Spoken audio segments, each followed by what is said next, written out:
1화에서는 온조가 현주에게 몰리는 듯한 장면이 나왔고 5화에서는 좀비 바이러스에 감염되었을 가능성이 있는 햄스터가 온조의 다리에 올라가는 장면이 나왔습니다.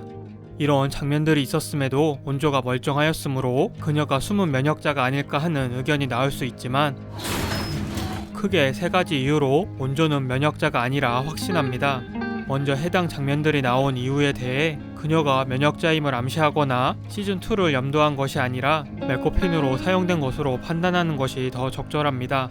메코핀은 히치콕의 영화에서 유래한 용어로 실제로는 전혀 중요하지 않지만 마치 중요한 것처럼 등장하여 극적 긴장감을 높이는 장치이자 속임수입니다. 예를 들어서 미션 임파서블 3에서는 토끼발이라는 물건이 중요한 것처럼 계속 강조했지만 끝까지 정체가 나오지 않고 줄거리에도 아무 영향을 주지 못하는 메커핀으로 사용되었습니다. 온조가 양호실에서 좀비에게 물린 것 같은 장면도 마찬가지입니다.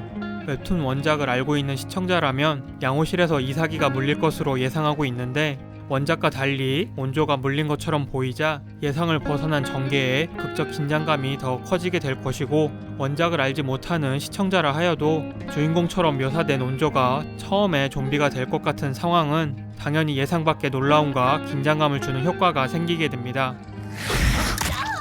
정리하자면 실제로 좀비에게 물린 것은 양호 선생님이었지만 온조가 물린 것처럼 보이는 장면을 속임수로 배치하여 원작을 아는 사람과 모르는 사람 모두에게 예상치 못한 전개로 몰입감과 긴장감을 선사한 메커핀입니다. 온조는 다쳤어. 어디? 두 번째 이유로는 실제로 온조가 좀비에게 물리지 않았다는 것입니다. 일단 해당 장면에서 온조가 놀라서 피하는 모습과 다치고서 뒤로 물러나는 모습이 나왔지만 정확히 현주에게 물리는 장면이 나오지 않았습니다.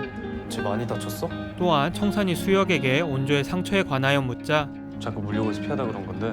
수혁은 현주에게 물려서 생긴 것이 아니라 물려고 하는 것을 피하다가 다쳤다고 하였습니다. 선생님, 그리고 3화에서 온조는 현주부터 시작된 거면 어떡해요? 좀비 사태가 현주에서 시작한 것으로 판단하였습니다. 만약 그녀의 상처가 현주에게 물려서 생긴 것이라면 선생님 팔 물렸어요.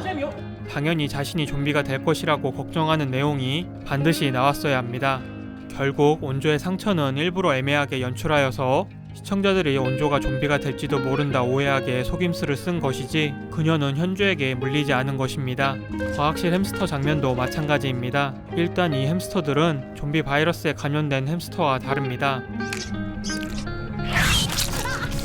현주를 물었던 햄스터는 굉장한 공격성이 있었지만 과학실에 있던 햄스터들은 좀비와 같은 공격성이 없었습니다. 그러므로 이 동물에 물렸다 하더라도 좀비 햄스터는 아니었으며 만약 좀비 햄스터와 같이 포악한 모습이 있었다면 당연히 감염을 의심하는 내용이 나왔어야 말이 됩니다. 정리하자면 물리지 않았다면 당연히 의미가 없고 물렸다 하더라도 좀비 햄스터일 리가 없으므로 어느 경우이든 온조가 면역이 있다는 내용과 연결될 요소가 없습니다. 마지막 3번째 이유는 혹시나 감염이 되었다 하더라도 그녀에게 면역자로서의 모습이 전혀 나오지 않는다는 것입니다. 현주에게 물리었거나 좀비 햄스터에 물린 것이라면 면역이 있는 남나와 같이 변화가 있었어야 합니다. 하지만 그녀는 3개월이 넘는 시간이 지났음에도 남나와 같이 청력이 좋아지거나 식욕이 생기지 않았습니다. 또한 정확히 나오진 않았지만 천국이잖아. 좀비에게 공격당하지 않는 귀남과 은지와 같이 남나에게도 좀비들이 공격하지 않는 것 같은 모습이 있었는데 온조는 1화에서도 좀비들에게 공격을 당했고 마지막인 12화에서도 좀비들에게 공격을 당했습니다. 정리하자면 온조가 좀비나 좀비가 된 햄스터에게 물렸다 하더라도 그녀가 면역자임을 알 수 있는 어떤 내용도 나오지 않았습니다. 이상 온조가 면역자가 아닐 수밖에 없는 3가지 이유였습니다. 양호실에서 온조가 다친 장면과 과학실 햄스터 장면은 결국 예상 밖의 긴장감을 전하기 위해 시청자들을 속이는 메커핀으로 사용된 장면들이었고 이걸 잘못 이해하거나 확대 해석하여 온조가 면역자일 수 있다는 의견이 나온 것 같습니다. 아마 다음 시즌에서는 좀비에 속한 남나와 인간에 속한 온조가 함께 새로운 위기를 친구로서 이겨나가는 내용이 되리라 예상합니다. 감사합니다.